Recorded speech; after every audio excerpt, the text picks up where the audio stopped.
cheguei ao restaurante com 15 minutos de atraso. Benjamin me convidou para um almoço tranquilo, só nós dois, como nos velhos tempos. Fazia meses que não passávamos nenhum tempo juntos sem a presença de Vitória. Meu filho parecia distante ultimamente, mas eu queria acreditar que era apenas o trabalho, o estresse da vida adulta. Estacionei o carro às pressas, peguei minha bolsa e caminhei em direção à entrada do restaurante. Era um restaurante pequeno e aconchegante, com janelas amplas que deixavam entrar a luz do meio-dia. Abri a porta com cuidado e procurei Benjamin com o olhar. Então a vi. Vitória estava sentada em uma das mesas no fundo, sozinha, com o celular no ouvido. Parei abruptamente. O que ela estava fazendo ali? Este almoço era para ser só para mim e meu filho. Senti uma pontada de decepção, mas tentei não julgá-la. Talvez Benjamin a tivesse convidado de última hora. Talvez ele quisesse que passássemos mais tempo juntos.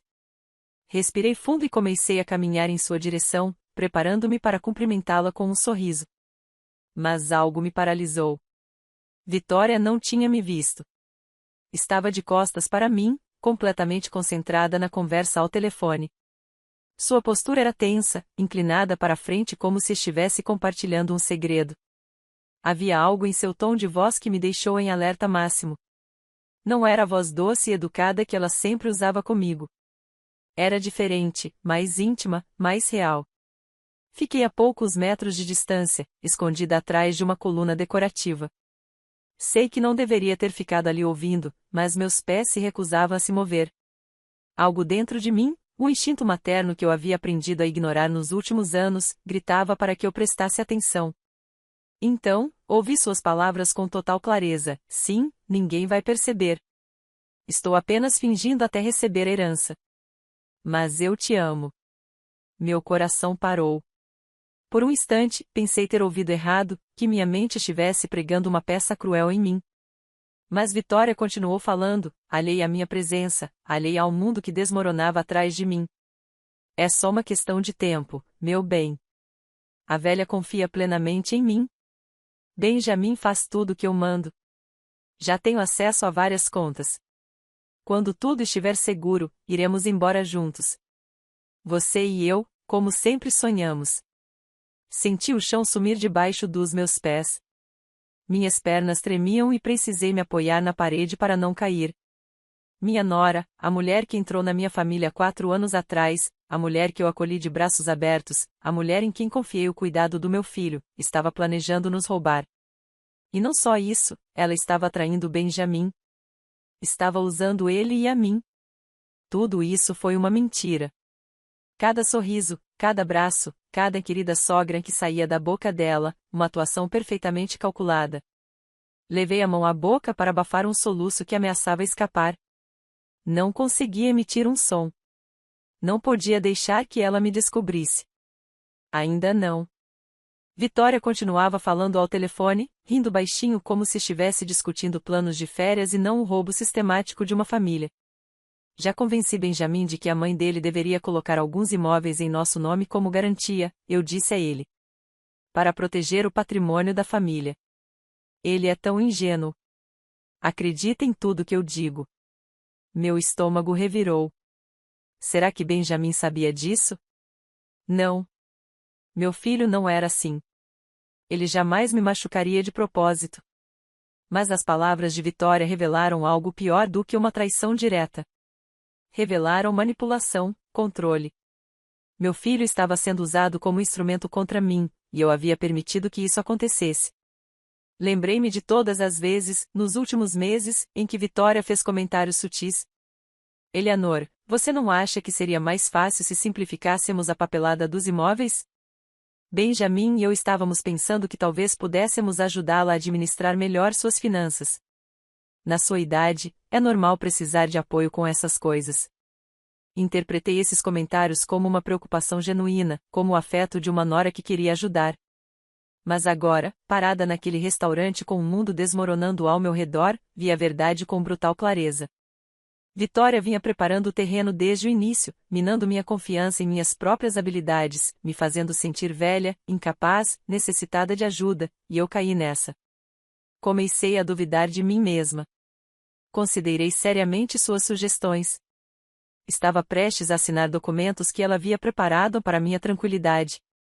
Se eu não tivesse me atrasado hoje, se eu não a tivesse visto falando ao telefone, pensando que estava sozinha e segura, se eu não tivesse ouvido aquela conversa, eu teria perdido tudo.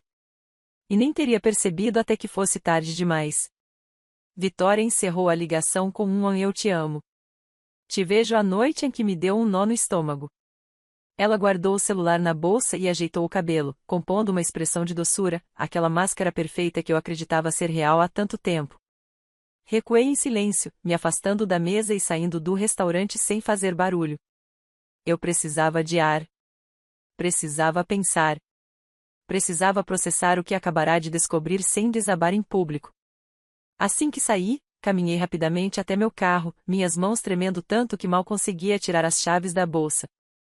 Sentei no banco do motorista e fechei a porta. Só então me permiti chorar. Chorei pela traição. Chorei pelo meu filho, que estava sendo enganado. Chorei pela ingenuidade de ter confiado tão completamente em alguém que só nos via como uma oportunidade de enriquecer. Mas, acima de tudo, chorei de raiva, raiva de mim mesma por ter sido tão cega, por ter ignorado os sinais que agora, em retrospectiva, pareciam tão óbvios. O celular vibrou na minha bolsa. Era uma mensagem do Benjamin. "Mãe, onde você está?" "Estamos no restaurante." "Nós somos dois." Claro, Vitória não estava lá por acaso. Ela fazia parte do plano desde o início. Provavelmente foi ideia dela, mais uma oportunidade de ficar perto de mim, de ganhar minha confiança, de continuar tecendo sua teia de mentiras. Respirei fundo, enxuguei as lágrimas e respondi à mensagem. "Desculpe, filho. Surgiu uma urgência. Podemos remarcar?" A resposta veio quase imediatamente. "Claro, mãe." "Tudo bem?" "Sim, tudo bem. Ligo para você mais tarde." Desliguei o telefone e fiquei sentada no carro, observando a entrada do restaurante pelo para-brisa. De lá, eu podia ver Vitória, agora acompanhada por Benjamin, sentada à mesma mesa onde, minutos antes, ela planejava destruir nossa família. Observei-os conversando. Observei-a tocar o braço do meu filho com aquela ternura fingida que agora me causava repulsa.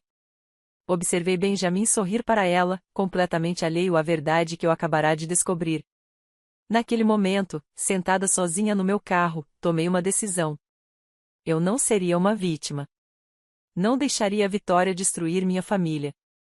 Não ficaria parada enquanto meu filho era manipulado e nossos bens, construídos com décadas de trabalho e sacrifício, eram roubados por uma oportunista sem escrúpulos. Se Vitória queria jogar sujo, eu lhe ensinaria que a experiência sempre supera a astúcia, que subestimar uma mulher de 71 anos tinha sido seu maior erro. Liguei o carro e saí do estacionamento com uma determinação renovada. Eu tinha trabalho a fazer. Primeiro, precisava pensar com clareza. Precisava de um plano e de aliados, pessoas em quem pudesse realmente confiar.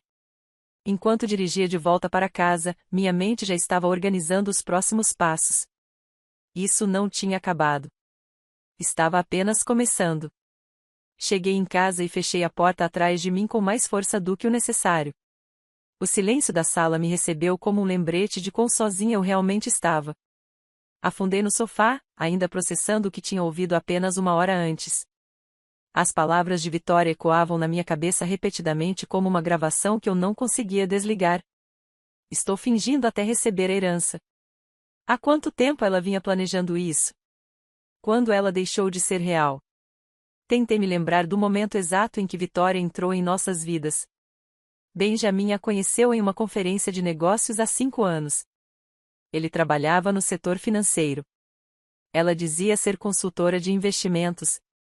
Desde o primeiro dia, Vitória foi encantadora, educada, atenciosa, sempre com a palavra certa na hora certa. Lembrei-me da primeira vez que a trouxe para casa. Ela trouxe flores. Elogiou a decoração. Perguntou sobre as fotos da família com genuíno interesse, ou pelo menos era o que eu pensava. Agora, cada lembrança estava manchada de suspeita. Teria sido algo real? Ou cada gesto, cada sorriso, cada "em que casa linda", Eleanora teria sido parte de um roteiro ensaiado? Levantei-me do sofá e fui até o escritório em casa, onde guardava os documentos importantes. Abri o arquivo com as mãos trêmulas e retirei as pastas com escrituras, contratos e extratos bancários. Comecei a revisar cada documento com atenção redobrada, procurando por algo fora do lugar. E então eu ouvi uma procuração assinada há 6 meses. Eu me lembrava de tê-la assinado. Vitória havia me dito que era necessário para agilizar alguns trâmites burocráticos relacionados ao investimento que ela e Benjamin estavam fazendo. Só uma formalidade, Eleanor, para que Benjamin possa agir em seu nome caso você esteja ocupada. Assinei sem ler os detalhes. Confiando. Sempre confiando. Li o documento agora com crescente horror. Aquela procuração dava a Benjamin acesso a 3 das minhas contas bancárias, contas que continham economias acumuladas ao longo de décadas. Senti náuseas. Se Vitória controlava Benjamin como havia dito ao telefone, então ela tinha acesso indireto a esse dinheiro. Quantas outras assinaturas eu fiz sem perceber? Quantos outros documentos na minha vida eu autorizei sem saber? Continuei procurando. Encontrei mais papéis, um documento onde eu autorizava Benjamin a ser cotitular da conta onde eu recebia o aluguel de 2 imóveis que alugava. Outro onde eu lhe dava permissão para tomar decisões médicas por mim em caso de emergência. Individualmente, cada documento parecia razoável, uma mãe sendo cautelosa, delegando responsabilidades ao seu filho de confiança. Mas juntos, vistos sob essa nova e terrível perspectiva, eles formavam um padrão. Vitória vinha me desmantelando sistematicamente, tirando-me o controle, garantindo que, quando chegasse a hora de desferir o golpe final, eu não teria como me defender. Sentei-me no chão do escritório, rodeada de documentos, e chorei novamente. Mas estas lágrimas eram diferentes. Não eram apenas lágrimas de tristeza. Eram lágrimas de raiva, de vergonha, de culpa. Como pude ser tão estúpida? Como deixei isso acontecer? Eu, Eleanor, que construí um negócio de sucesso do zero depois de ficar viúva, que criei um filho sozinha, que investi com sabedoria e acumulei um patrimônio respeitável. Como pude deixar uma mulher 30 anos mais jovem me manipular tão facilmente? A resposta foi dolorosa, mas clara. Eu queria acreditar. Queria que Vitória fosse real, queria que meu filho tivesse uma boa esposa. Queria não ficar sozinho, e Vitória explorou cada uma dessas necessidades com precisão cirúrgica. O telefone tocou, assustando-me. Era Benjamin de novo. Deixei cair na caixa postal. Eu não conseguia falar com ele ainda. Não sabia o que dizer. Não sabia como explicar que a esposa dele o estava usando, que o casamento era uma farsa, que a mulher que dormia ao lado dele todas as noites o havia escolhido não por amor, mas por conveniência financeira. Será que ele acreditaria em mim? Vitória teve anos para construir sua imagem perfeita, para se tornar indispensável, para fazer Benjamin depender dela emocionalmente. Se eu fosse até ele agora com acusações, ele ficaria do meu lado ou do dela? O medo de perder meu filho se somava ao peso que já esmagava meu peito. Mas eu não podia ficar paralisada. Não podia deixar o medo me impedir. Eu precisava de ajuda. Precisava conversar com alguém que pudesse ver a situação de fora. Alguém que conhecesse Vitória, mas que me conhecesse primeiro, alguém em quem eu pudesse confiar completamente. Caroline. O nome surgiu na minha mente como uma tábua de salvação. Caroline era minha amiga desde o ensino médio. Tínhamos passado por casamentos, viuvez, filhos, netos juntas. Ela conhecia toda a minha história e, o mais importante, não tinha nada a ganhar ou a perder com essa situação. Ela podia ser objetiva. Peguei meu celular e mandei uma mensagem para ela. Caroline, preciso te ver com urgência. Podemos nos encontrar amanhã? A resposta chegou em menos de 5 minutos. Claro, Eleanor, você está bem? Posso ir até sua casa agora mesmo, se quiser. Senti um enorme alívio. Amanhã está ótimo. Contarei tudo pessoalmente. Obrigada. Naquela noite, não consegui dormir. Fiquei acordada na cama, encarando o teto, repassando cada interação que tive com Vitória nos últimos anos. Cada conversa ganhou um novo significado.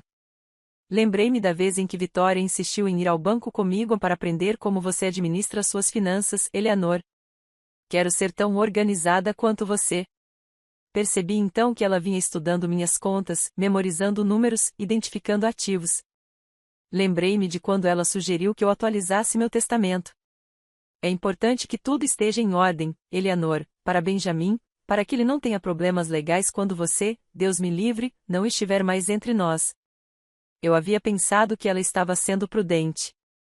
Agora eu entendia que ela estava acelerando o processo, planejando minha morte antes mesmo de eu ficar doente. Lembrei-me de cada presente que ela me dera. Cada telefonema só para saber como você está, cada convite para jantar, cada oferta de ajuda com a papelada ou com as compras. Tudo fazia parte do plano, um investimento a longo prazo. Vitória vinha cultivando minha confiança como quem cultiva um jardim, sabendo que eventualmente colheria os frutos, e eu era um terreno fértil. Às 3 horas da manhã, levantei e fui para a cozinha. Preparei um chá e sentei à mesa, ainda de pijama, com um bloco de notas e uma caneta. Se eu quisesse enfrentar isso, precisava ser metódica. Precisava de provas. Precisava de um plano. Comecei a fazer uma lista de tudo que eu sabia, tudo que tinha visto, tudo que tinha ouvido, a conversa telefônica no restaurante, os documentos que assinei, os comentários sutis de Vitória ao longo dos anos. Então, fiz uma segunda lista do que precisava descobrir. Quem era o homem com quem Vitória estava falando ao telefone? Quanto dinheiro ela já havia movimentado? Que outros documentos existiam e eu não sabia? Benjamin estava realmente sendo manipulado ou era um cúmplice voluntário? Essa última pergunta doía mais do que todas as outras juntas. Eu não queria acreditar que meu filho pudesse me trair conscientemente, mas também não podia descartar essa possibilidade. Eu precisava saber a verdade, por mais dolorosa que fosse. Às 6 horas da manhã, quando o sol começou a iluminar a cozinha, eu já tinha 3 páginas cheias de anotações, um esboço básico do que eu sabia e do que precisava descobrir. Não era muita coisa, mas era um começo. Tomei banho, me vesti e esperei até às 9 horas para ligar para Caroline e confirmar nosso encontro. Ela chegou às 10 horas, pontual como sempre. Eu a abracei na porta com uma intensidade que a surpreendeu. Eleanor, você está me assustando. O que aconteceu? Levei-a para a sala de estar, servi-lhe café e contei tudo. Cada palavra que eu ouvira a Vitória dizer ao telefone, cada documento que eu descobrira, cada suspeita que agora parecia confirmada. Caroline ouviu em silêncio, sua expressão mudando de surpresa para horror e depois para indignação. Quando terminei, ela pegou minhas mãos nas suas. Eleanor, escute com atenção. Nada disso é culpa sua. Vitória é uma golpista profissional. Ela te manipulou porque é boa no que faz. Mas agora que você sabe a verdade, vai retomar o controle. Suas palavras foram como água fresca no deserto. Eu precisava ouvir que não estava louca, que não estava exagerando, que minha dor e minha raiva eram justificadas. O que eu faço, Caroline? Como eu luto contra isso? Minha amiga recostou-se no sofá, pensativa. Primeiro, você precisa de mais informações. Não pode acusar a Vitória apenas com base no que ouviu no restaurante. Ela vai negar tudo e fazer você parecer uma sogra ciumenta e paranoica. Você precisa de provas concretas. Caroline tinha razão. Provas eram essenciais. Sem evidências concretas, seria minha palavra contra a de Vitória, uma batalha que eu certamente perderia. Ela havia construído sua imagem perfeita durante anos, enquanto eu só tinha ouvido uma conversa telefônica por acaso. Passamos a manhã inteira planejando. Caroline pegou o celular e começou a fazer anotações enquanto eu falava. Você precisa documentar tudo, disse ela com determinação. Cada movimentação de dinheiro, cada documento assinado, cada interação suspeita, e você precisa fazer isso sem que Vitória desconfie de nada. Mostrei a ela os papéis que havia encontrado na noite anterior. Caroline os examinou cuidadosamente, franzindo ainda mais a testa. Isso é sério, Eleanor. Ela tem acesso a muita coisa. Precisamos agir rápido, mas com inteligência. Ela sugeriu que eu contratasse um contador forense para revisar todas as minhas contas e movimentações financeiras dos últimos 2 anos. Alguém discreto que pudesse identificar quaisquer irregularidades sem alertar Vitória ou Benjamin. Ela também mencionou a possibilidade de contratar um detetive particular. A ideia me deixou desconfortável a princípio. Parecia extrema, quase paranoica, mas Caroline foi firme. Se Vitória tem um amante, você precisa saber quem ele é. Você precisa saber se há outras vítimas. Você precisa entender completamente com quem está lidando. Antes de ir embora naquela tarde, Caroline me abraçou forte. Você vai superar isso, minha amiga. Você é mais forte do que pensa e não está sozinha. Suas palavras me deram forças para o que estava por vir. Os dias seguintes foram os mais difíceis da minha vida. Tive que agir como se nada tivesse acontecido. Atender às ligações de Benjamin com normalidade. Responder às mensagens de Vitória com a mesma cordialidade de sempre. Cada interação era uma atuação exaustiva. Vitória me ligou no dia seguinte ao incidente no restaurante. Eleanor, sentimos muito que você não tenha podido vir almoçar. Benjamin estava preocupado. Está tudo bem? Sua voz soava tão genuinamente preocupada que, por um instante, duvidei das minhas próprias lembranças. Será que eu realmente tinha ouvido o que pensava ter ouvido? Mas então me lembrei de cada palavra, de cada entonação, e a realidade me atingiu novamente. Sim, Vitória. Está tudo bem, só um probleminha de última hora que precisei resolver, respondi, mantendo a voz firme. Ah, que alívio! Podemos te visitar neste fim de semana? Faz tempo que não passamos o dia juntas. Eu queria gritar. Queria dizer a ela que sabia de tudo, que tinha descoberto sua farsa, mas me contive. Claro, seria ótimo, menti. Quando desliguei o telefone, ele tremia nas minhas mãos. Naquela mesma tarde, segui o conselho de Caroline e contratei um contador forense. Seu nome era Gregory e ele era altamente recomendado para casos de fraude familiar. Entreguei a ele toda a minha documentação financeira e expliquei a situação sem omitir nenhum detalhe. Gregory ouviu com uma expressão séria, anotando tudo. Senhora Salazar, preciso de acesso irrestrito às suas contas bancárias, investimentos, propriedades, tudo, e preciso que a senhora não diga absolutamente nada ao seu filho ou nora. Nem mesmo que me contratou. De quanto tempo precisa? Perguntei. Me dê uma semana. Se houver movimentações suspeitas, eu as encontrarei. Também contatei um detetive particular recomendado por um conhecido que havia passado por um divórcio complicado. Seu nome era Mark, um homem discreto e profissional na casa dos 50. Mostrei a ele uma foto de Vitória que eu tinha no meu celular e contei sobre a conversa que eu havia ouvido. Preciso saber com quem ela estava falando. Preciso saber se ela tem um amante. Preciso saber tudo sobre a vida dela fora da minha família, eu disse a ele. Mark assentiu. Começarei a vigilância imediatamente. Não se preocupe, senhora. Serei invisível. Ela não saberá que estou seguindo-a. Pagar esses profissionais me custou $5.000, dinheiro que tirei de uma conta antiga da qual Vitória não sabia nada. Cada dólar gasto parecia um investimento para recuperar minha vida. Enquanto esperava os resultados das investigações, decidi fazer minha própria pesquisa de campo. Comecei a observar Vitória com outros olhos a cada visita dela. Naquele sábado, exatamente como havíamos combinado, Benjamin e Vitória vieram almoçar. Preparei a refeição favorita do meu filho, lasanha e salada. Durante toda a refeição, observei cada gesto, cada palavra, cada olhar de Vitória. Ela estava particularmente carinhosa naquele dia. Ajudou-me a pôr a mesa, elogiou minha comida e perguntou sobre minha semana com um interesse aparentemente genuíno. Eleanor, você parece um pouco cansada. Tem dormido bem? Perguntou ela enquanto servia a sobremesa. Estou bem, Vitória. Apenas as dores e incômodos normais da idade, respondi com um sorriso forçado. Você deveria fazer um check-up. Aliás, posso ir com você, se quiser, para garantir que os médicos lhe deem atenção. Lá estava de novo. A oferta de ajuda que soava gentil, mas que agora eu reconhecia como controle. Vitória queria estar presente nas minhas consultas médicas. Queria saber meu estado de saúde exato, provavelmente para calcular quanto tempo mais teria que esperar. Que gentileza da sua parte. Mas não se preocupe, posso ir sozinha, disse com firmeza. Vi um lampejo de algo em seus olhos. Frustração, irritação. Sumiu tão rápido que quase imaginei, mas estivera lá. Depois do almoço, enquanto Benjamin lavava a louça, insistindo que eu descansasse, Vitória sentou-se ao meu lado na sala de estar. Eleanor, há algo que eu queria conversar com você, começou ela, com um tom sério. Meu coração acelerou. Será que ela sabia que eu a tinha descoberto?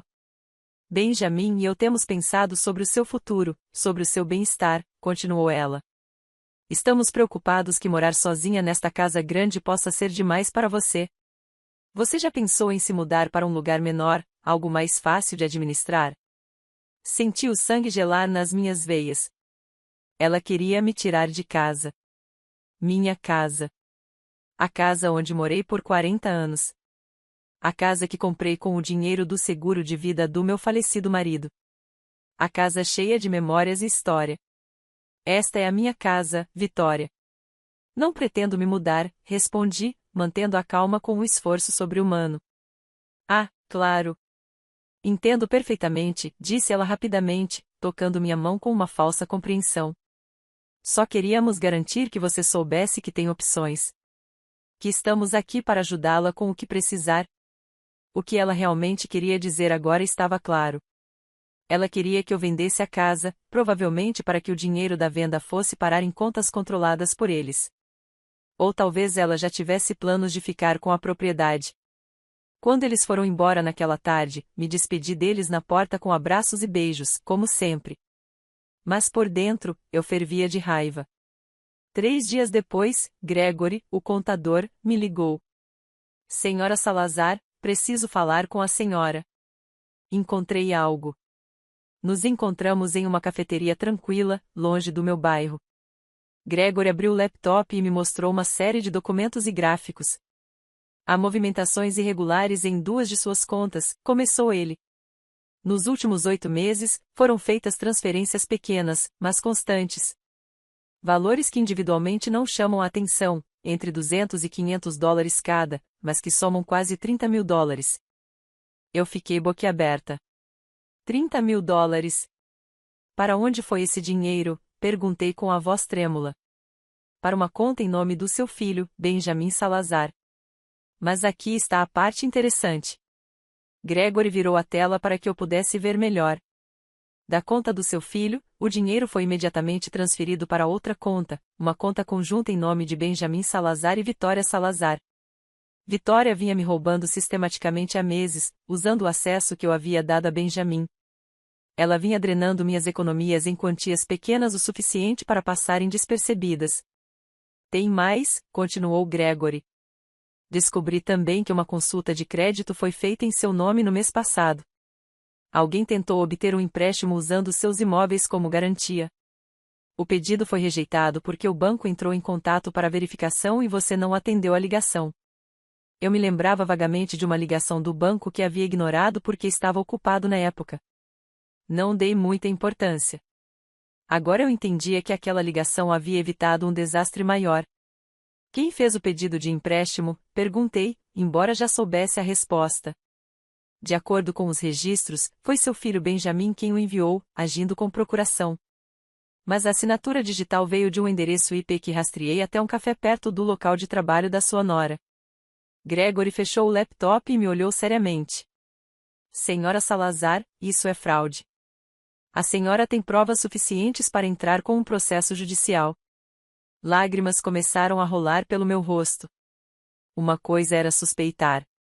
Outra coisa completamente diferente era ver a prova em preto e branco. Gregory me entregou uma caixa de lenços de papel. Sinto muito. Sei que é difícil, mas pelo menos agora você sabe a verdade. O Benjamin sabe? Perguntei com a voz embargada. Meu filho está envolvido conscientemente? Gregory hesitou antes de responder. Não posso afirmar com certeza, mas, com base nos padrões, diria que seu filho está sendo usado. As transferências são feitas da conta dele, sim, mas ele transfere tudo imediatamente para a conta conjunta. É possível que Vitória tenha dito a ele que era para poupança ou investimentos da família. Ele pode não saber que o dinheiro veio originalmente de você sem o seu conhecimento explícito. Essa pequena esperança me deu forças para continuar. Meu filho não era o vilão. Ele era apenas mais uma vítima. 2 dias depois, Mark, o detetive particular, entrou em contato comigo. Encontramo-nos na mesma cafeteria tranquila. Mark tirou uma pasta de papel pardo da maleta e deslizou-a pela mesa em minha direção. Senhora Salazar, isto é o que encontrei. Abri a pasta com as mãos trêmulas. Dentro havia fotografias. Muitas fotografias. Vitória entrando em um prédio de apartamentos no centro da cidade. Vitória abraçando um homem em um estacionamento. Vitória beijando o mesmo homem em frente a um restaurante. O homem era alto, na casa dos 40 anos, bem vestido. Meu filho não estava em nenhuma das fotos. O nome dele é Júlia Mendoza, explicou Mark. Ele trabalha como consultor financeiro em uma empresa de investimentos. Tem 38 anos e se divorciou há 3 anos. E aqui está a parte interessante: a ex-esposa o acusou de fraude durante o processo de divórcio. Segundo os autos do processo, ela alegou que Júlia esvaziou as contas conjuntas e vendeu propriedades sem o consentimento dela. Senti um arrepio na espinha. Ele tem antecedentes criminais? Não. As acusações foram retiradas como parte do acordo de divórcio, mas conversei informalmente com um contato no tribunal. Ele me disse que o caso era suspeito, que a ex-esposa retirou as acusações porque Júlia ameaçou ficar com a guarda dos filhos se ela continuasse. Mark tirou mais documentos da pasta. Pelo que pude apurar, Júlia e Vitória se conheceram há cerca de 1 ano. Eles se veem pelo menos 3 vezes por semana, sempre no apartamento dele ou em hotéis discretos, nunca em lugares onde possam encontrar conhecidos da sua família. Olhei para as fotografias novamente. Em uma delas, Vitória usava a pulseira que Benjamin lhe dera no último aniversário de casamento. Ela a usará durante o jantar de comemoração que ofereci para eles. A mesma pulseira brilhava em seu pulso enquanto ela abraçava o amado. Há mais alguma coisa? Eu ouvi algumas das conversas deles, continuou Mark. Vitória tem dado informações detalhadas sobre suas finanças para Júlia. Eles falam sobre propriedades, contas bancárias, investimentos. Ele dá instruções a ela sobre como movimentar dinheiro sem levantar suspeitas. As peças do quebra-cabeça se encaixaram com uma clareza assustadora. Júlia era o mentor de tudo. Vitória era a executora, e meu filho e eu éramos as vítimas. Quanto lhe devo pelo seu trabalho? Perguntei. Você já pagou o adiantamento. Isso é suficiente para o que você precisa. Mas, senhora Salazar, recomendo que leve todas essas informações a um advogado. Isso vai além de um simples caso. Trata-se de uma conspiração para cometer fraude. Guardei a pasta na bolsa como se fosse veneno. Obrigada, Mark. Você fez um excelente trabalho. Naquela noite, liguei para Caroline e contei tudo. Os $30.000 roubados, a tentativa de obter um empréstimo usando minhas propriedades como garantia, as fotos de Vitória com Júlia, o passado obscuro do amante dela. Caroline ouviu em silêncio até eu terminar. Eleanor, você precisa de um advogado agora mesmo. Eu sei, mas também preciso pensar em Benjamin. Se eu for direto à polícia, ele ficará arrasado. O casamento dele, toda a vida dele, desmoronará da noite para o dia. Preciso encontrar uma maneira de protegê-lo enquanto me protejo. Benjamin é adulto, disse Caroline com firmeza. E por mais que doa, ele também tem responsabilidade nisso. Ele assinou aqueles documentos. Ele fez aquelas transferências. Mesmo que tenha sido enganado, as ações foram dele. Suas palavras doíam porque eram verdadeiras. Benjamin havia sido negligente. Ele confiara cegamente em Vitória sem verificar nada. Ele permitirá que ela controlasse aspectos de sua vida financeira que ele deveria ter supervisionado. Mas ele ainda era meu filho, e eu não ia abandoná-lo, mesmo que ele tivesse parte do problema. No dia seguinte, contratei um advogado especializado em direito de família e fraudes financeiras. Seu nome era Arthur Campos, um homem na casa dos 60 anos com reputação impecável. Mostrei a ele todas as provas que havia reunido, os documentos do contador, as fotografias do investigador, minhas próprias anotações sobre as conversas suspeitas. Arthur analisou tudo meticulosamente, fazendo perguntas ocasionais. Quando terminou, recostou-se na cadeira e suspirou. Senhora Salazar, a senhora tem um caso sólido. Muito sólido. Podemos apresentar queixa-crime contra Vitória e Júlia Mendoza por conspiração para cometer fraude. Também podemos revogar todas as procurações que a senhora assinou e recuperar o dinheiro roubado. E meu filho? Perguntei em voz baixa. Arthur olhou para mim com compaixão. Essa é a parte complicada. Tecnicamente, Benjamin também cometeu fraude ao fazer essas transferências sem o seu consentimento explícito. Mas se pudermos provar que ele foi manipulado, que agiu sob influência indevida de Vitória, então talvez possamos protegê-lo de acusações criminais. O que você precisa para provar isso? Preciso que seu filho coopere. Preciso que ele admita que não sabia que o dinheiro transferido vinha de suas contas sem o seu conhecimento. Preciso que ele testemunhe contra a Vitória. A ideia de colocar Benjamin nessa situação partiu meu coração. Mas era o único jeito de salvá-lo. Deixe-me falar com ele primeiro, implorei. Quero tentar fazê-lo entender a situação antes que isso se torne um problema legal. Arthur balançou a cabeça. Não recomendo. Se você contar a ele o que sabe, ele pode alertar Vitória. Ela pode destruir provas, fugir ou preparar uma defesa. Precisamos agir com o elemento surpresa a nosso favor. Então, o que você sugere? Marque uma reunião familiar. Uma ocasião em que todos estejam presentes. Você, seu filho, Vitória. Eu também estarei lá, com os documentos e as provas. Confrontaremos Vitória com as evidências e daremos a ela a chance de se explicar. Registraremos tudo legalmente. Sua reação, suas palavras, suas confissões farão parte do processo. A ideia me aterrorizava e me entusiasmava ao mesmo tempo. Era o momento da verdade. O momento em que Vitória finalmente teria que encarar as consequências de seus atos. Passei os 3 dias seguintes me preparando para o confronto. Arthur organizou cada detalhe com meticulosa precisão. O encontro seria na minha casa, um terreno familiar para mim. Ele traria um assistente que serviria como testemunha adicional e que registraria todo o encontro com equipamento profissional. Eu disse a Benjamin que precisava conversar com ele e com Vitória sobre assuntos familiares importantes, que se tratava do meu testamento e de decisões sobre o futuro. Não dei mais detalhes. Ele concordou sem hesitar, até parecendo aliviado. Que ótimo, mãe. Vitória e eu estávamos preocupados com essas coisas. É bom que finalmente estejamos resolvendo isso. Suas palavras confirmaram o que eu já sabia. Vitória vinha pressionando-o para que eu tomasse decisões que beneficiassem os planos dela. Na noite anterior à reunião, não consegui dormir. Levantei várias vezes, andei pela casa, revisei os documentos repetidas vezes. Caroline me ligou por volta da meia-noite. Você está acordada. Não consigo dormir, admiti. É normal. Amanhã, sua vida muda, Eleanor, mas muda para melhor. Você vai recuperar seu poder. Vai proteger o que é seu e vai salvar seu filho daquela mulher. E se Benjamin me odiar depois disso? E se ele escolher Vitória em vez de mim?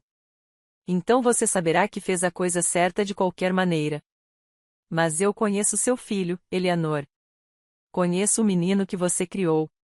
Quando ele vir a verdade, quando entender como foi manipulado, ele escolherá a verdade. Ele escolherá você. Agarrei-me àquelas palavras como a uma tábua de salvação. Amanhã chegou depressa demais. Vesti-me com cuidado. Escolhi um fato cinzento que me fazia parecer séria e profissional. Usei uma maquilhagem mínima, o suficiente para não parecer doente, mas não tanto a ponto de parecer vaidosa. Queria transmitir força, dignidade e controlo. Arthur chegou 1 hora antes do horário marcado, acompanhado de sua assistente, uma jovem chamada Sarah, que carregava o equipamento de gravação em uma mochila discreta. A senhora está pronta, senhora Salazar? Perguntou Arthur. Tão pronta quanto posso estar, respondi. Arthur colocou 3 pastas idênticas sobre a mesa da sala de estar. Cada uma continha cópias de todas as evidências, os extratos bancários, as fotografias, os documentos assinados, a análise do contador. Uma pasta para Benjamin, uma para Vitória e uma para os registros legais.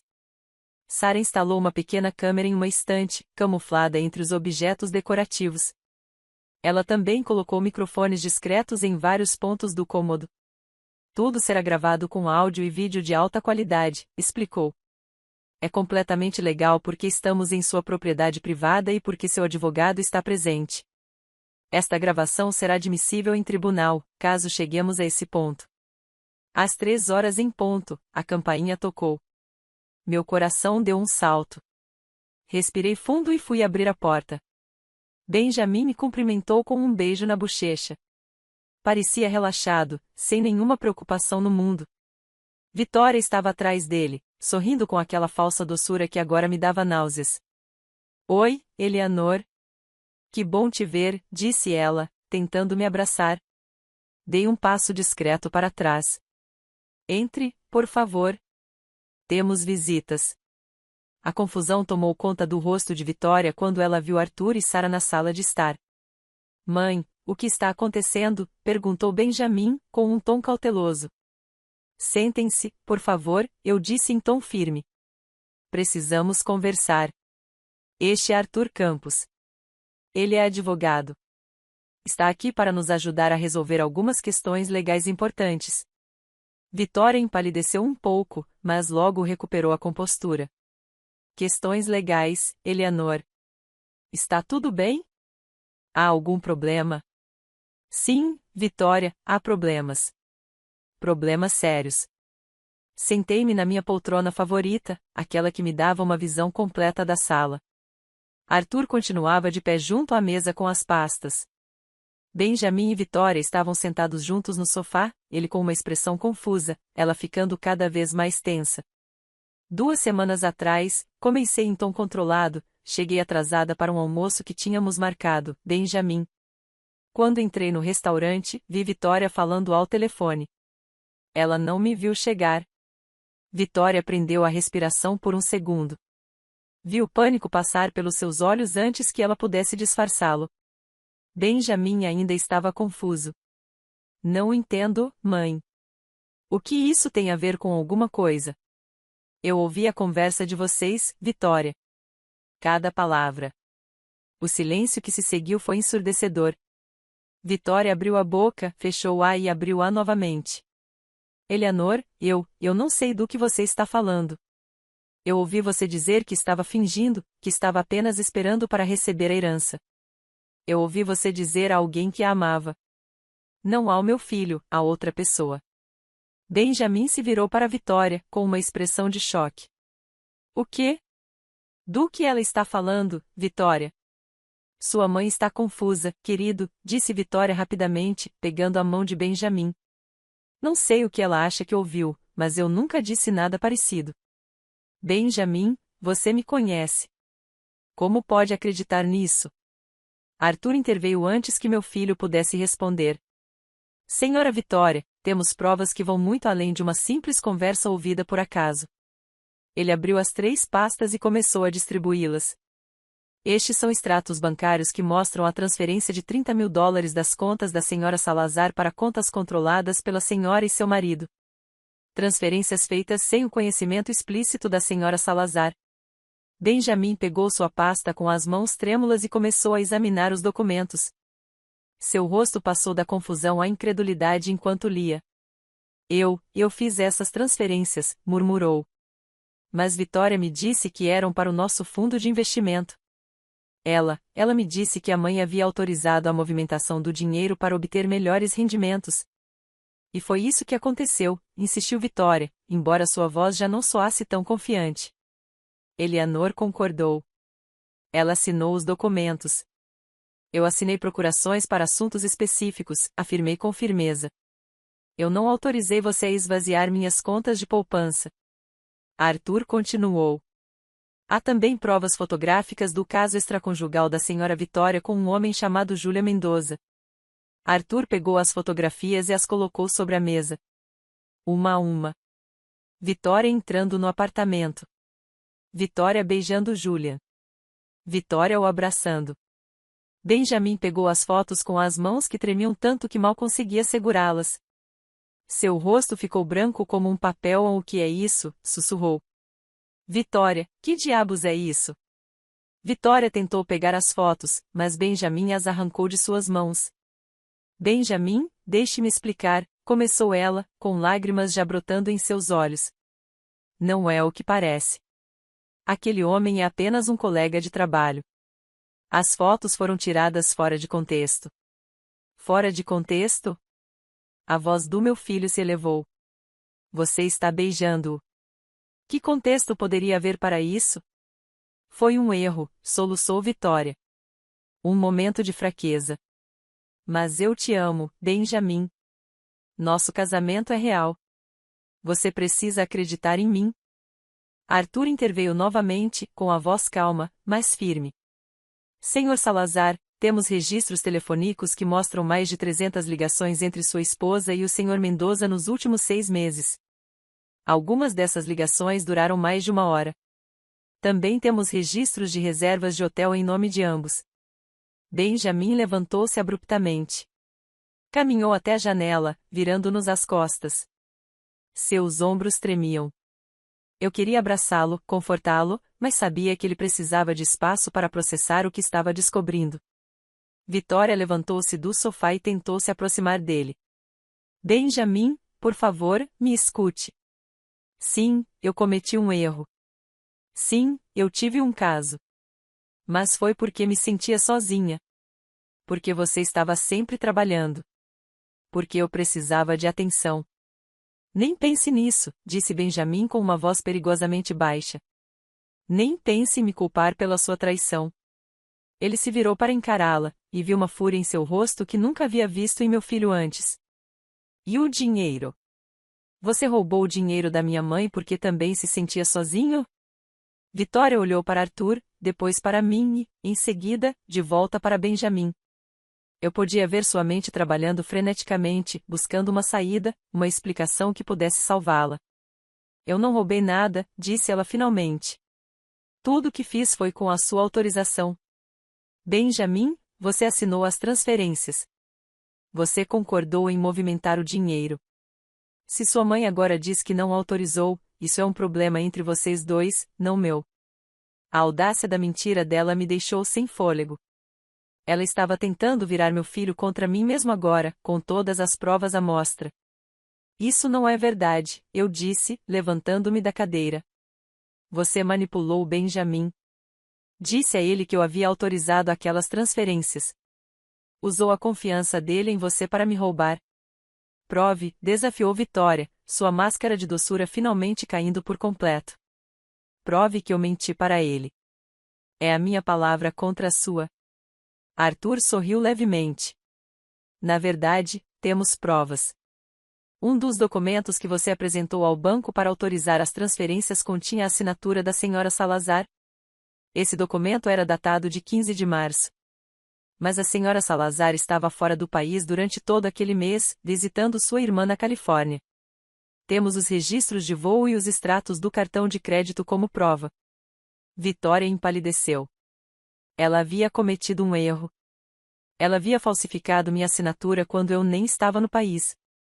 Além disso, continuou Arthur, temos gravações das conversas entre você e o Sr. Mendoza. O detetive particular conseguiu gravar vários dos seus encontros. Nessas gravações, você discute explicitamente seu plano de se apropriar da herança da senhora Salazar. Você fala sobre manipular seu marido. Você fala sobre esperar que a senhora Salazar falecesse ou fosse declarada incapaz para assumir o controle total dos bens. As lágrimas de Vitória cessaram abruptamente. Sua expressão mudou de desespero para algo mais duro, mais calculista. Quero um advogado, disse ela secamente. Não direi mais nada sem a presença de um advogado. É seu direito, Arthur assentiu. Mas saiba que já apresentamos uma queixa formal ao Ministério Público. As acusações incluem fraude, falsificação e peculato.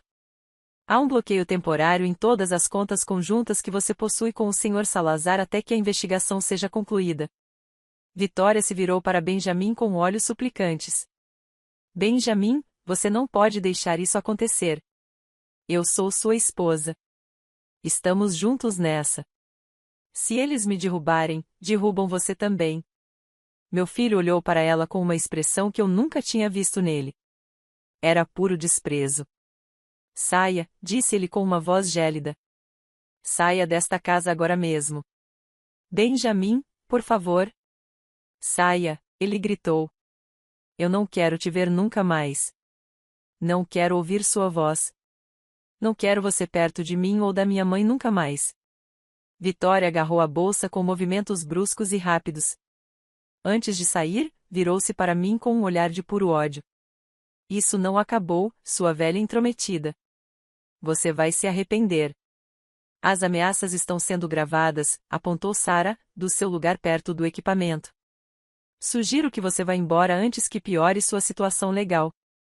Vitória saiu, batendo a porta com tanta força que as paredes tremeram.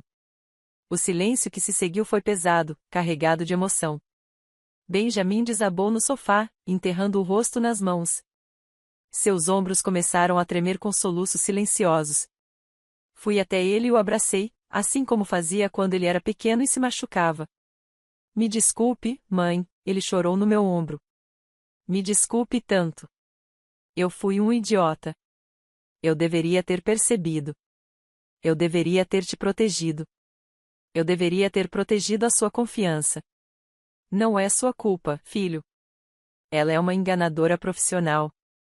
Ela nos enganou. Arthur nos deu alguns minutos antes de continuar. Senhor Salazar, preciso da sua total cooperação. Preciso que nos forneça todas as conversas, mensagens e documentos que tiver relacionados às transações financeiras. Sua cooperação será crucial para determinar se o senhor também foi vítima de manipulação. Benjamin assentiu sem levantar o olhar. Farei o que for preciso. Qualquer coisa. Sarah começou a guardar o equipamento de gravação enquanto Arthur organizava os documentos. Senhora Salazar, os próximos dias serão difíceis. Vitória tentará se defender. Provavelmente contratará um advogado agressivo. Ela tentará se fazer de vítima, mas temos provas concretas. A verdade está do nosso lado. O que acontece agora? Perguntei. Agora, aguardamos a ação do Ministério Público. Enquanto isso, todas as suas contas estão protegidas. Iniciei o processo de revogação de todas as procurações e recomendo fortemente que seu filho inicie o processo de divórcio imediatamente. Benjamin levantou a cabeça. Já me decidi. Vou encontrar um advogado de divórcio amanhã. Quero aquela mulher fora da minha vida o mais rápido possível. Naquela noite, depois que Arthur e Sarah foram embora, Benjamin ficou comigo. Preparei um chá e ficamos sentados na cozinha, como fazíamos quando ele era adolescente e precisava conversar. Como eu não percebi, mãe? Perguntou ele com a voz embargada. Como pude ser tão cego? O amor nos torna vulneráveis, respondi. E ela se aproveitou dessa vulnerabilidade. Mas agora sabemos a verdade e vamos nos curar juntos. Os dias seguintes foram uma tempestade. Vitória não se rendeu facilmente.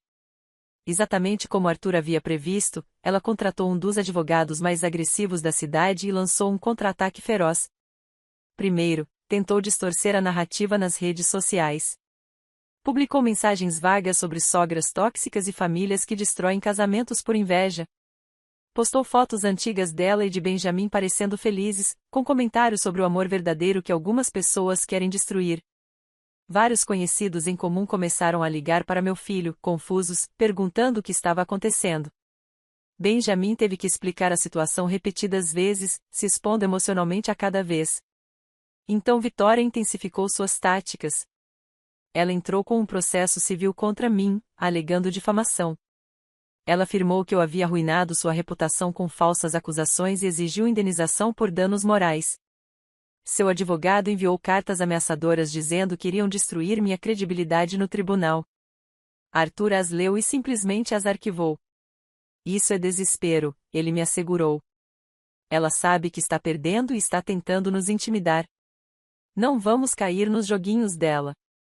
Mas o pior aconteceu quando Vitória começou a contatar outros membros da família. Ela ligou para primos distantes, antigos amigos de Benjamin, até mesmo vizinhos. Contou a ele sua versão distorcida dos acontecimentos, me pintando como uma mulher senil e controladora que não conseguia aceitar que seu filho tivesse sua própria família. Eleanor está perdendo a cabeça, disse ela à minha prima Susan, que me ligou preocupada. Ela está inventando coisas absurdas. Ela precisa de ajuda psiquiátrica, mas Benjamin não aceita porque ela o manipula com a culpa. Tive que me sentar com Susan e mostrar-lhe todas as provas, as fotografias, os extratos bancários, tudo. Ela chorou comigo quando compreendeu a dimensão da traição. Essa mulher é um monstro, disse ela, indignada. Como se atreve a espalhar essas mentiras sobre você? Mas o estrago já estava feito. Alguns parentes, especialmente aqueles que conheciam Vitória ou a mim apenas superficialmente, ficaram com dúvidas. Os rumores se espalharam. No supermercado, notei que as pessoas me olhavam de soslaio. Na farmácia, duas mulheres pararam de conversar abruptamente quando me aproximei. A pressão social era sufocante. Certa tarde, quando o peso se tornou insuportável, Caroline apareceu à minha porta sem avisar. Vim para te tirar desta casa, declarou. Vamos almoçar e você vai se lembrar de que tem amigos que sabem a verdade. Ela me levou ao nosso restaurante favorito, o mesmo onde havíamos comemorado aniversários e outras datas especiais por décadas. Ao entrarmos, várias pessoas conhecidas nos cumprimentaram com genuína cordialidade. Percebi que nem todos haviam acreditado nos boatos de Vitória. Havia pessoas que me conheciam bem o suficiente para saber que eu jamais inventaria algo assim.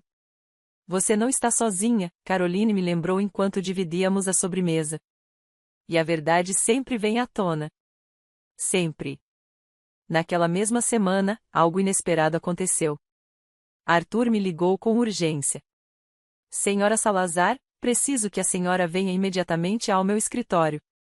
Tem alguém aqui que quer falar com a senhora. Cheguei ao escritório dele uma hora depois, com o coração disparado. Na sala de reuniões, estava sentada uma mulher de uns 30 e poucos anos que eu não conhecia. Seu rosto estava abatido, como se não dormisse há dias. Senhora Salazar, começou Arthur, está é Júlia Vargas, ex-esposa de Júlia Mendoza. Prendi a respiração. A ex-esposa do amante de Vitória estava aqui, no escritório do meu advogado. Como me encontrou? Vi uma reportagem, disse Júlia, com a voz suave, mas trêmula, sobre o caso de fraude. Vi o nome de Júlia mencionado como cúmplice. Soube que tinha que vir. Ela se sentou e começou a contar sua história. Júlia fez exatamente a mesma coisa comigo. Quando nos casamos, eu tinha um pequeno, mas bem-sucedido negócio, uma loja de roupas boutique. Eu também tinha propriedades que herdei dos meus pais. No começo, Julian era o marido perfeito. Atencioso, carinhoso, interessado na minha vida e no meu trabalho. Júlia pegou um lenço de papel da bolsa e enxugou as lágrimas. Aos poucos, ele começou a me convencer de que eu precisava da ajuda dele para administrar melhor minhas finanças. Que, como consultor financeiro, ele poderia me ajudar a aumentar meu patrimônio. Eu confiei nele. Dei a ele acesso às minhas contas. Assinei documentos que ele preparou sem lê-los com atenção. A história me pareceu terrivelmente familiar. O que aconteceu? Perguntei delicadamente. Ele esvaziou minhas contas. Vendeu duas das minhas propriedades usando procurações que eu havia assinado sem entender completamente o que estava autorizando. Quando me dei conta, já era tarde demais e eu havia perdido quase tudo. Quando o confrontei, ele me ameaçou. Disse que se eu denunciasse, lutaria pela guarda total dos nossos filhos, que usaria sua rede de contatos para me destruir, que ninguém acreditaria em mim porque ele era o respeitado especialista financeiro e eu era apenas uma dona de loja emotiva. Júlia desabou em soluços. Retirei as queixas. Aceitei um acordo de divórcio terrível só para ficar com meus filhos. Perdi meu negócio. Perdi minhas propriedades. Perdi quase tudo, e Julian saiu impune. Arthur interveio. A senhora Júlia está disposta a testemunhar sobre o padrão de comportamento de Júlia Mendoza. Seu depoimento comprova que o que está acontecendo com você não é um incidente isolado, mas parte de um modus operandi criminoso. Eu deveria ter lutado, disse Júlia, olhando-me diretamente. Eu deveria ter sido corajosa como você. Mas eu estava com medo. Medo de perder meus filhos. Medo de ficar sem nada. Então, deixei que ele vencesse. Peguei suas mãos nas minhas. Ainda não é tarde para conseguir justiça. Sua história pode ajudar a garantir que Julian pague pelo que fez a nós duas. A todas nós. Júlia assentiu, com as lágrimas agora correndo livremente. Foi por isso que vim. Porque quando vi as notícias, soube que, se não fizesse nada, ele continuaria fazendo isso com mais mulheres. E eu não consigo viver com essa culpa. Arthur anotava tudo enquanto Júlia detalhava seu caso, nomes de bancos, datas de transações, documentos que ainda possuía. Era uma mina de ouro de provas que comprovavam o padrão criminoso de Júlia. Isso muda tudo, disse Arthur depois que Júlia saiu. Com o depoimento dela, podemos provar que Júlia e Vitória não são apenas amantes casuais que cometeram um erro.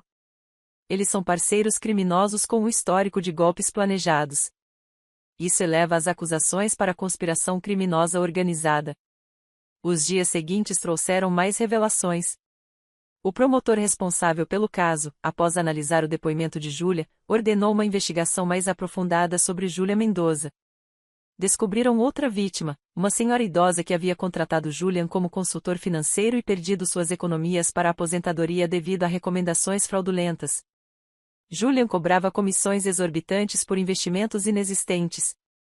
Quando a mulher percebeu e o confrontou, Julian simplesmente desapareceu, mudou de empresa, trocou de número de telefone e tornou-se incontactável.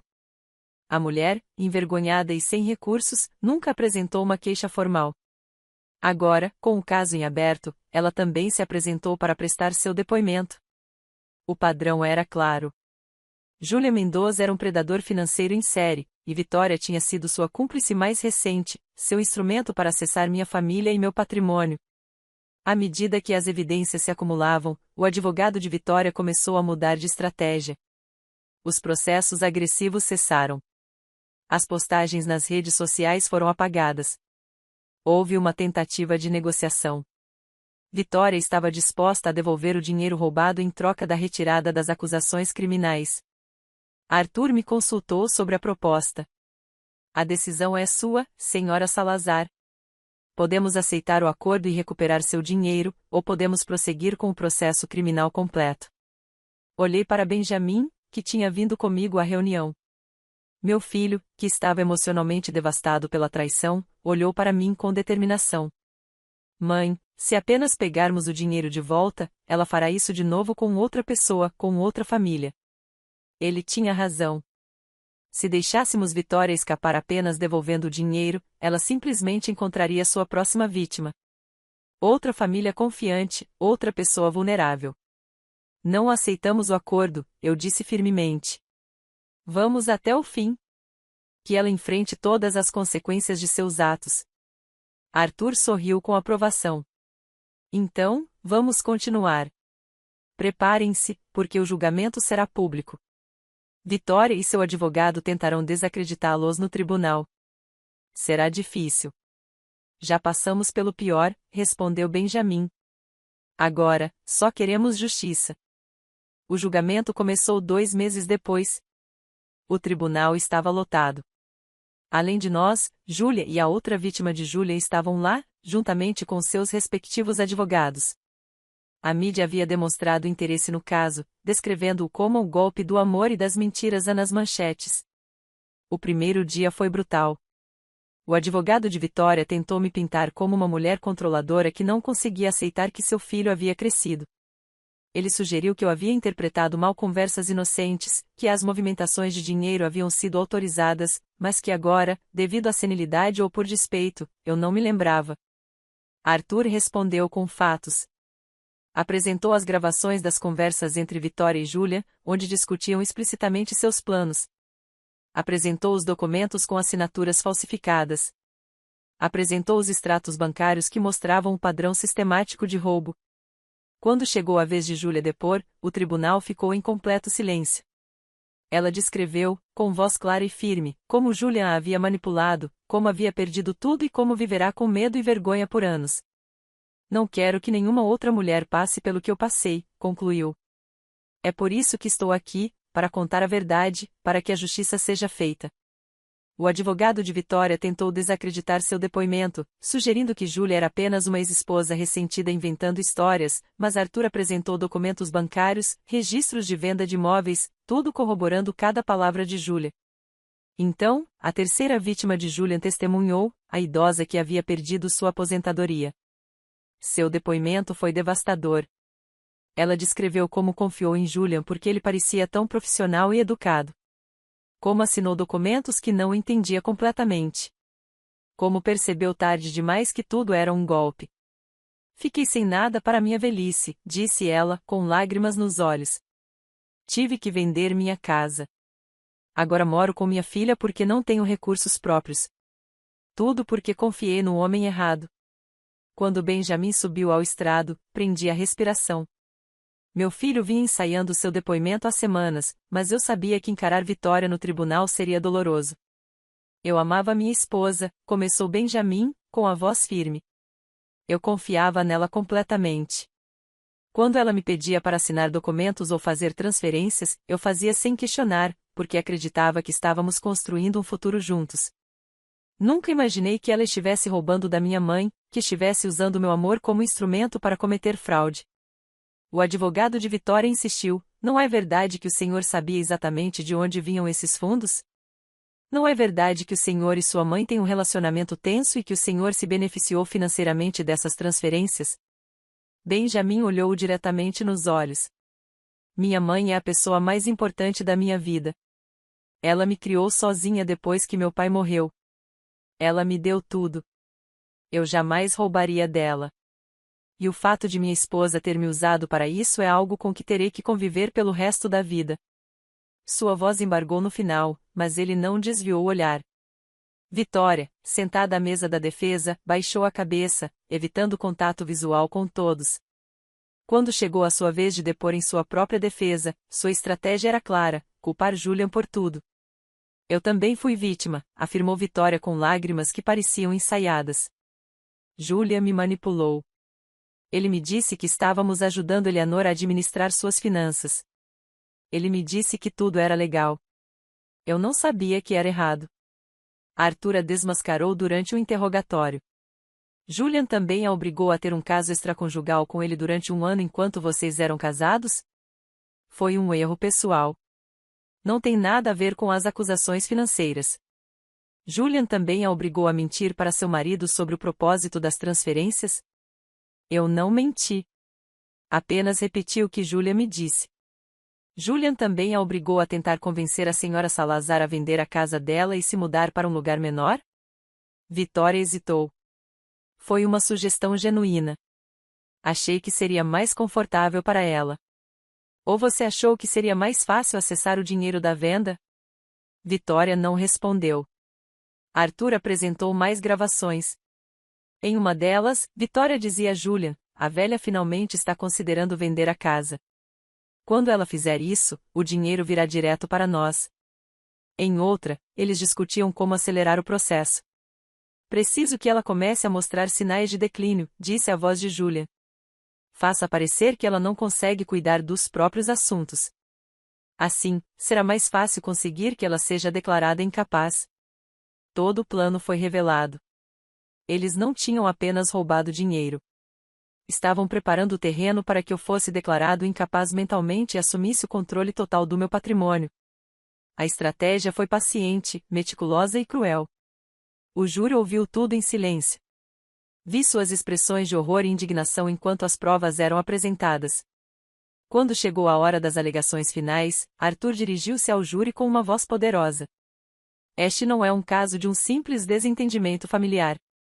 Trata-se de conspiração criminosa, fraude premeditada, abuso de confiança.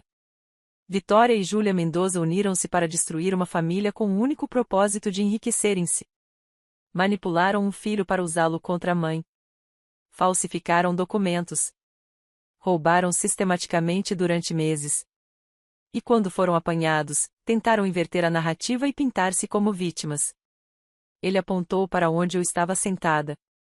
Eleanor Salazar é uma mulher de 71 anos que trabalhou a vida inteira para construir um patrimônio modesto, mas honesto. Ela acolheu Vitória em sua família de braços abertos. Deu-lhe confiança, amor e consideração. E Vitória explorou cada grama dessa confiança para roubá-la, não apenas dinheiro. Roubou-lhe a paz de espírito. Roubou-lhe o relacionamento com o filho. Quase lhe roubou a dignidade. Arthur voltou-se para o júri. Vocês têm o poder de enviar uma mensagem clara, de dizer a predadores como Vitória e Júlia Mendoza que eles não podem continuar a vitimizar pessoas vulneráveis impunemente, que a lei protege aqueles que são manipulados e traídos pelas mesmas pessoas que deveriam protegê-los. O advogado de Vitória fez uma última tentativa frágil de argumentar que sua cliente havia sido manipulada por Júlia, que ela merecia compaixão, que era jovem e ingênua, mas as evidências mostravam o contrário. As gravações revelaram uma mulher calculista, ciente de cada passo de seu plano. O júri se retirou para deliberar. As horas de espera foram agonizantes.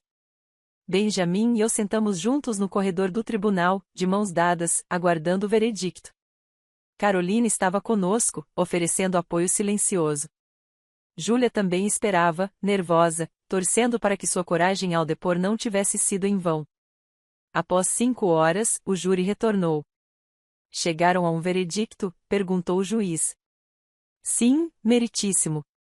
Na acusação de fraude de primeiro grau, qual o veredicto do réu? Culpado. Na acusação de falsificação, qual o veredicto do réu? Culpado.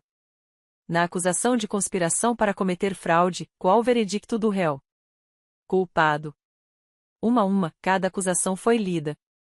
E, uma a uma, o veredicto foi o mesmo. Culpada. Senti um enorme peso sair dos meus ombros.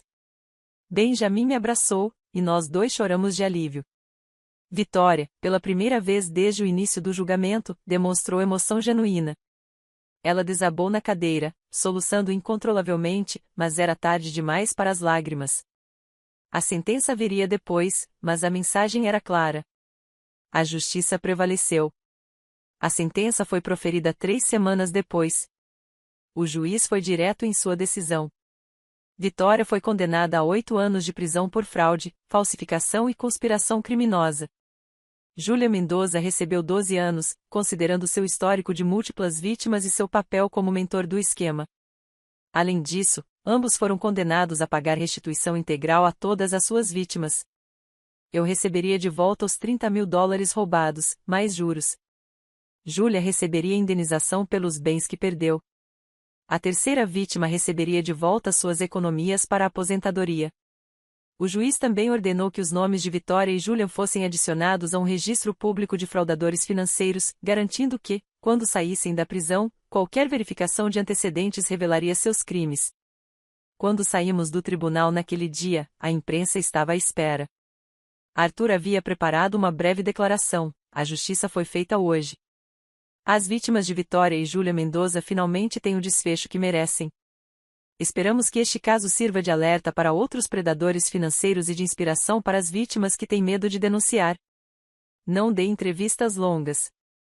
Disse apenas uma coisa às câmeras: para quem estiver passando por algo semelhante, digo, confie na sua intuição. Se algo parece errado, provavelmente está, e nunca é tarde demais para lutar pelo que é certo.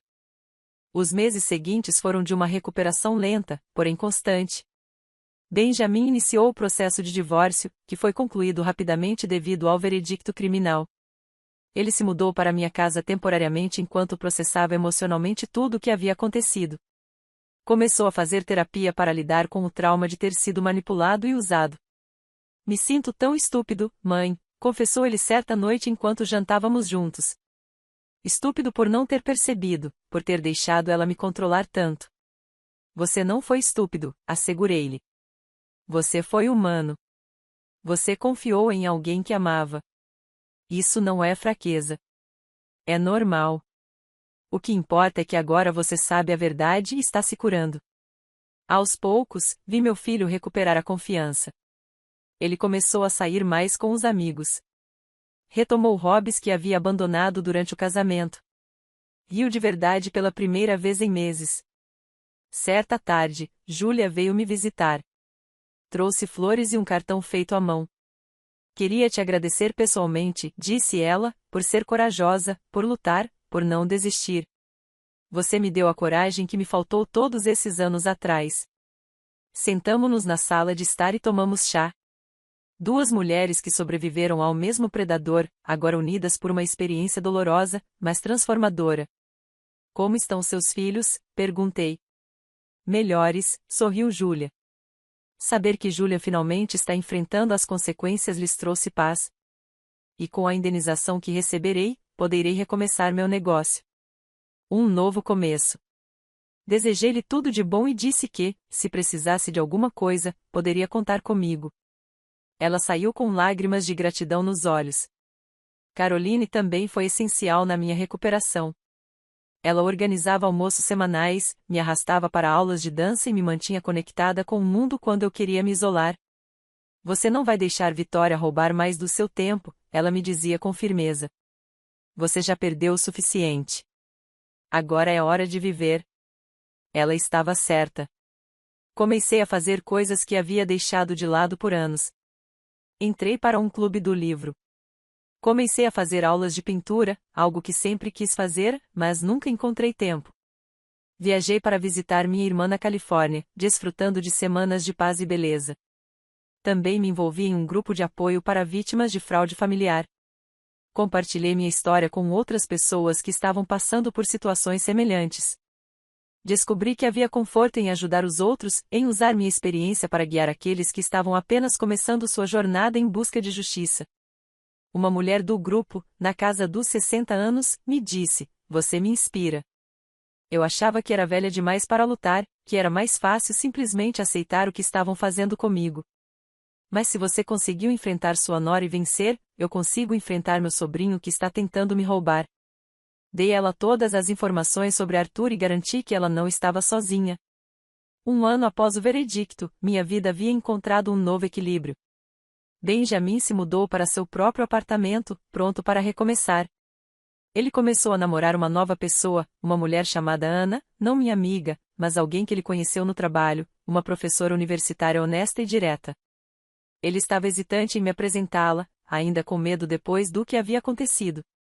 Mas quando finalmente o fez, vi a diferença. Essa mulher o olhava com afeto genuíno, sem segundas intenções. Ela o desafiava intelectualmente, o apoiava emocionalmente, mas respeitava seus limites. "O que você acha, mãe?" perguntou Benjamin depois daquele primeiro jantar juntos. "Acho que ela parece ser uma boa pessoa", respondi sinceramente. "Mas, mais importante, o que você acha? Como você se sente com ela?" "Me sinto bem, autêntica, eu mesma." Era tudo o que eu precisava ouvir. Quanto a mim, descobri algo importante durante todo esse processo. Descobri que era mais forte do que imaginava. Que a idade não era fraqueza. Que a experiência era poder, que confiar nos meus instintos não era paranoia, mas sabedoria acumulada ao longo de décadas de vida. Reorganizei completamente meus assuntos jurídicos e financeiros. Contratei um gestor de patrimônio independente que se reportava apenas a mim. Atualizei meu testamento com proteções inabaláveis contra a manipulação. Certifiquei-me de que ninguém jamais poderia se aproveitar da minha confiança dessa maneira. Mas também aprendi a não me fechar completamente, a não deixar que a traição de Vitória me transformasse em alguém cínico e desconfiado de todos. Continuei a abrir meu coração para amizades verdadeiras. Continuei a desfrutar da companhia do meu filho. Continuei a viver com generosidade, só que agora com mais discernimento.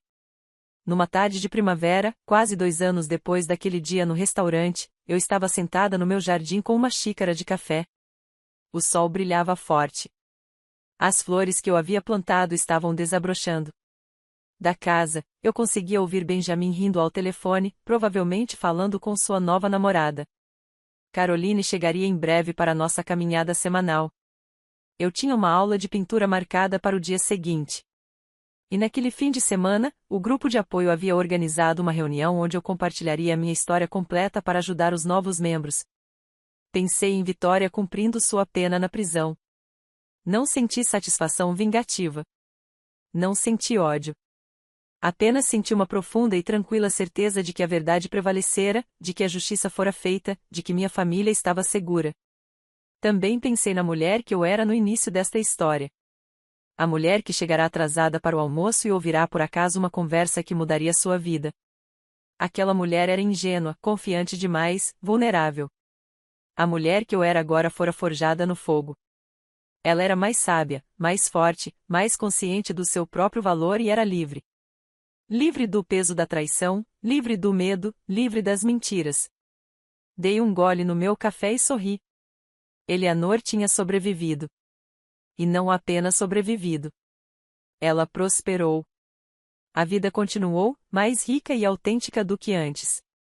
E eu estava pronta para vivê-la plenamente, com gratidão pelas lições aprendidas, com amor por aqueles que estiveram ao meu lado e com esperança em tudo o que ainda estava por vir. Porque, no fim das contas, é isso que manipuladores e vigaristas nunca entendem. Eles podem roubar seu dinheiro. Podem roubar seu tempo, mas não podem roubar sua essência. Não podem roubar sua capacidade de recuperação. Não podem roubar sua força interior. E essa força, essa resiliência, é o verdadeiro tesouro que nenhum ladrão jamais poderá levar.